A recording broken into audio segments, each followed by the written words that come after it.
time এইডৰ লৈ আহিছো prize story present first on time eight big breaking ৰাজ্যত সংঘটিত হৈছে নিশা ভয়ংকৰ ঘটনা সমগ্ৰ ৰাজ্য কঁপাই গৈছে ভয়ংকৰ ঘটনাই আৰু এই ভয়ংকৰ ঘটনাত এজনকৈ লোকে প্ৰাণ হেৰুৱাবলগীয়া হৈছে আৰু 5 জনকৈ লোক আহত হৈছে আৰু ৰাজপথলৈ ওলাই আহিছে শ লোক অৰ্থাৎ এই মাজনিশা এই ভয়ংকৰ ঘটনাত ৰাজপথলৈ শ লোক ওলাই আহিছে আমি জনাবলৈ চেষ্টা কৰিছো prize story present first on big breaking মাজনিশা ৰাজ্য জোকাৰি যোৱা ভয়ংকৰ ঘটনা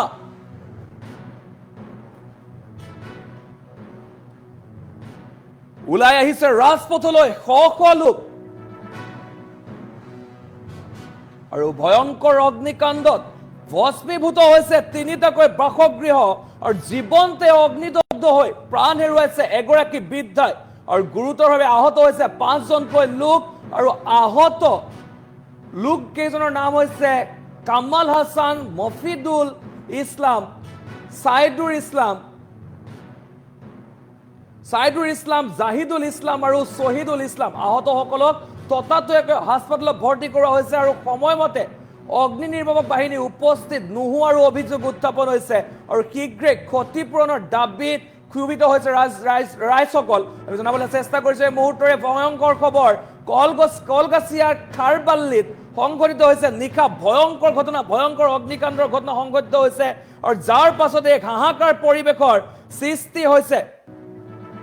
আৰু কলগাছিয়া খাৰবাল্লিৰ সংঘটিত হৈছে ভয়ংকৰ ঘটনা আৰু অগ্নিকাণ্ডৰ ভয়ংকৰ অগ্নিকাণ্ডত প্ৰধানমন্ত্ৰী আৱাস যোজনাৰ ঘৰ সহ ভস্মীভূত হয় দুটাকৈ বাসগৃহ এই অগ্নিকাণ্ডত এগৰাকী বৃদ্ধাই প্ৰাণ হেৰুৱাবলগীয়া হৈছে এই ভয়ংকৰ খবৰ বুলি ক'ব লাগিব 5 জনকৈ লোক আহত হৈছে ভয়ংকৰ অগ্নিকাণ্ডৰ তিনিটাকৈ ঘৰ সম্পূৰ্ণৰূপে ভস্মীভূত হৈছে আমি জনাইছো এই মুহূৰ্তৰ এই ভয়ংকৰ খবৰ আমি জনাবলৈ চেষ্টা কৰিছো মাজনিশা সংঘটিত হৈছে ভয়ংকৰ ঘটনা ৰাজ্য জোকাৰি যোৱা ভয়ংকৰ ঘটনা সংঘটিত হৈছে আমি এম্বিয়েন্সৰ মাধ্যমত এই দৃশ্যাংশ আপোনালোকক দেখুৱাই আছো মাজনিশা সংঘটিত হৈছে ভয়ংকৰ ঘটনা আৰু কলগাছিয়াৰ খাৰবাল্লি গাঁৱত সংঘটিত হৈছে ভয়ংকৰ ঘটনা গাঁৱকৈ জ্বলি উঠে তিনিওটাকৈ বাসগৃহ আমি এই দৃশ্যাংশ দেখুৱাইছো মাজনিশাৰ এই দৃশ্যাংশ ৰাজপথলৈ ওলাই আহিছে শ লোক ওলাই আহিছে ৰাজপথলৈ যিহেতু এক ভয়ংকৰ ঘটনা বুলি ক'ব লাগিব আৰু সেই অগ্নিকাণ্ডৰ পিছতে এতিয়া ৰাজপথলৈ ওলাই যোৱা দেখিবলৈ পোৱা গৈছে এই মুহূৰ্তৰ এই ভয়ংকৰ খবৰ আমি জনাবলৈ চেষ্টা কৰিছো মাজনিশা ৰাজ্য জোকাৰি যোৱা ভয়ংকৰ ঘটনা সংঘটিত হৈছে আৰু এই ভয়ংকৰ ঘটনাত এজন বৃদ্ধাই প্ৰাণ হেৰুৱাবলগীয়া হৈছে সমান্তৰালকৈ 5 জন লোকে আহত হৈছে এই ভয়ংকৰ অগ্নিকাণ্ডৰ ঘটনা সংঘটিত হৈছে কলগাছিয়াৰ খাৰবাল্লিত সংঘটিত হৈছে ভয়ংকৰ ঘটনা আমি সেই দৃশ্যাংশ দেখুৱাইছো এম্বিয়েন্সৰ মাধ্যমত আপোনালোকক দৃশ্যাংশ দেখুৱাইছো কিমান ভয়ংকৰ এক পৰিৱেশৰ সৃষ্টি হৈছিলে নিশাৰ ভাগত সকলো ওলাই আহিছে মাজনিশা ৰাজপথলৈ সকলো ওলাই আহিছে শ লোক ওলাই অহা দেখিবলৈ পোৱা গৈছে আৰু মাজনিশা এই ৰাজ্য জোকাৰি যোৱা ভয়ংকৰ ঘটনা সংঘটিত হৈছে যোন যেনেকৈ আছিলে তেনেকৈ খোৱা পাতিৰ পৰা উঠি আহিছে আৰু তিনিওটাকৈ ঘৰ সম্পূৰ্ণৰূপে ভস্মীভূত হৈছে আমি জনাইছো এই মুহূৰ্তৰে খবৰ আমি জনাবলৈ চেষ্টা কৰিছো টাইম ৰেড এক্সক্লুচিভ দৃশ্য আমি দেখুৱাই আছো যিহেতু ভয়ংকৰ ঘটনাই জোকাৰি গৈছে কলগাছিয়াৰ খাৰবাল্লি অঞ্চল প্ৰায় তিনিওটাকৈ বাসগৃহ সম্পূৰ্ণৰূপে ভস্মীভূত হৈছে আৰু সমান্তৰালকৈ যে অগ্নি নিৰ্বাপক বাহিনী সেই অগ্নি নিৰ্বাপক বাহিনী দেৰিকৈ উপস্থিত হোৱাত সমগ্ৰ অঞ্চলৰ ৰাইজ ক্ষোভত ফাটি পৰা দেখিবলৈ পোৱা গৈছে আৰু এক প্ৰকাৰ প্ৰতিগৰাকী লোকৰ মনত ক্ষোভৰ উদয় হোৱা দেখিবলৈ পোৱা গৈছে আমি এই দৃশ্যাংশ আপোনালোকক দেখুৱাই আছো এক ভয়ংকৰ ঘটনা জোকাৰি গৈছে কলগাছিয়াৰ খাৰবাল্লি অঞ্চল যিহেতু এক ভয়ংকৰ প্ৰায় তিনিওটাকৈ বাসগৃহ ভস্মীভূত হৈছিলে মাজনিশা তিনিওটাকৈ বাসগৃহ ভস্মীভূত হৈছে আৰু সমান্তৰালকৈ জুই নুমুৱাবলৈ চেষ্টা কৰোঁতে গুৰুতৰভাৱে আহত হৈছে 5 জনকৈ লোক অৰ্থাৎ অগ্নি নিৰ্বাপক বাহিনী আহি পোৱাৰ আগতে ৰাইজে জুই নুমুৱাবলৈ চেষ্টা কৰিছিলে আৰু সেই চেষ্টা কৰাৰ ফলত 5 জনকৈ লোক আহত হৈছে আহত কেইজনৰ নাম কমল হাসান শফিউল ইছলাম মফিদুল ইছলাম সাইদুল ইছলাম জাহিদুল ইছলাম আৰু শহীদুল ইছলাম আৰু আহত আটাইকেইজনকে লগে লগে বৰপেটা অসামৰিক চিকিৎসালয়ত ভৰ্তি কৰা হৈছে আৰু ঘটনাস্থলীত আৰু এতিয়ালৈকে প্ৰাৰম্ভিক তথ্য যি লাভ কৰা গৈছে বৈদ্যুতিক বিজুতিৰ কাৰণে বা শৰ্ট সাৰ্কিটৰ কাৰণে এই ঘটনা সংঘটিত হৈছে বুলি জানিব পৰা গৈছে প্ৰাৰম্ভিক তথ্যত আৰু পৰৱৰ্তী সময়ত আৰু অধিক তথ্য পোহৰলৈ আহিব কিন্তু এইখিনিতে ক'ব লাগিব মাজনিশা সমগ্ৰ কলগাছিয়াৰ সেই খাৰবাল্লি গাঁও সমগ্ৰ অঞ্চল জোকাৰি গৈছে ভয়ংকৰ ঘটনাই আৰু এগৰাকী বৃদ্ধাই প্ৰাণ হেৰুৱাবলগীয়া হৈছে ভয়ংকৰ ঘটনাত এই ভয়ংকৰ ঘটনা এগৰাকী বৃদ্ধাই প্ৰাণ হেৰুৱাবলগীয়া হৈছে 5জনকৈ লোক আহত হৈছে আৰু আহত কেইগৰাকী সমান্তৰাল গৈ যি বৰপেটা চিকিৎসা মহাবিদ্যালয় তালৈ লৈ যোৱা হৈছে আৰু ইতিমধ্যে আহত কেইগৰাকী তালৈ লৈ যোৱা হৈছে আৰু আমি দৃশ্যাংশ আপোনালোকক দেখুৱাই আছো কিছু মন্তব্য আছে ঘটনাস্থলীৰ কিছু মন্তব্য আছে আমি শুনাই ল'ব বিচাৰিছো আজি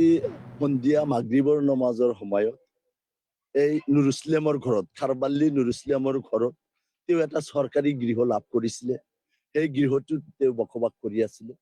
তেওঁ অতি দুখীয়া মানুহ কেইবাবাৰো গৰাখহনীয়াত উদ্বাস্ত হৈ আজি খাৰবাল্লি গাঁৱত ইয়াত আশ্ৰয় লৈ তেওঁ বসবাস কৰি আছে এই বুঢ়াজন নামাজ পঢ়িবলৈ গৈছিলে মহিলাজনী ঘৰৰ ভিতৰত নামাজ পঢ়ি আছিলে সেই সময়ত ইলেক্ট্ৰিক শ্বৰ্ট চাৰ্কিটৰ প্ৰতিফলত জুইৰ সূত্ৰপাত হয় আৰু এই নামাজ পঢ়ি থকা অৱস্থাতে এই ঘৰত জুয়ে আগৰি ধৰে আৰু মহিলাজনী তাতেই মৃত্যুবৰণ কৰে দুখ আৰু পৰিতাপৰ বিষয় মহিলাজনীৰ নাম হল সজিৰুন নেছা তেওঁৰ বয়স অনুমানক 65 বছৰ হ'ব আৰু বুঢ়াজন ঘৰত নথকাৰ প্ৰতিফলত তেওঁৰ ঘৰৰ যিখিনি আচবাব পত্ৰ ঘৰটো সম্পূৰ্ণৰূপে পুৰি ভস্মীভূত হয় বৰঞ্চ কি তেওঁৰ গৈনিকজনী পুৰি ভস্মীভূত হয় দুখ আৰু পৰিতাপৰ বিষয় ভাৰতবৰ্ষ স্বাধীন হোৱাৰ পিছৰে পৰা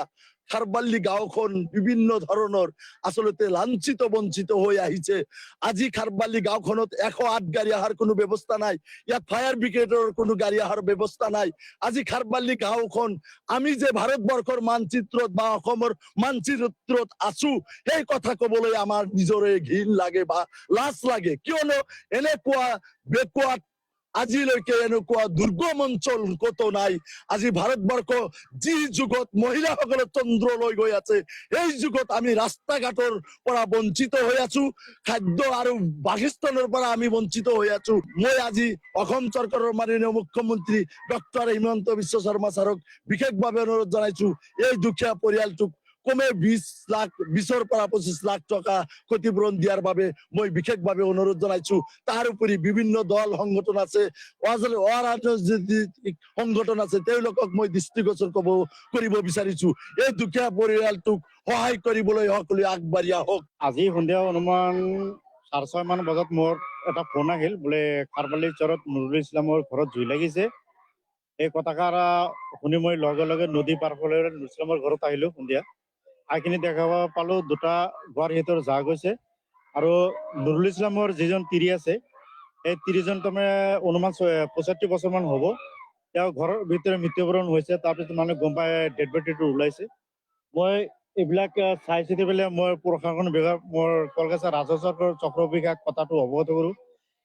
ফিল্ড অফিচাৰক অৱগত কৰোঁ লাটমণ্ডলকো অৱগত কৰা হৈছে আমাৰ কলকাতা থানাৰ ভাৰপ্ৰাপ্ত বিষয়া হিতেশ হালৈ ছাৰকো ফোন কৰা হৈছে কথাটো ডিটেইলছ ভাঙি পাতি দিয়ে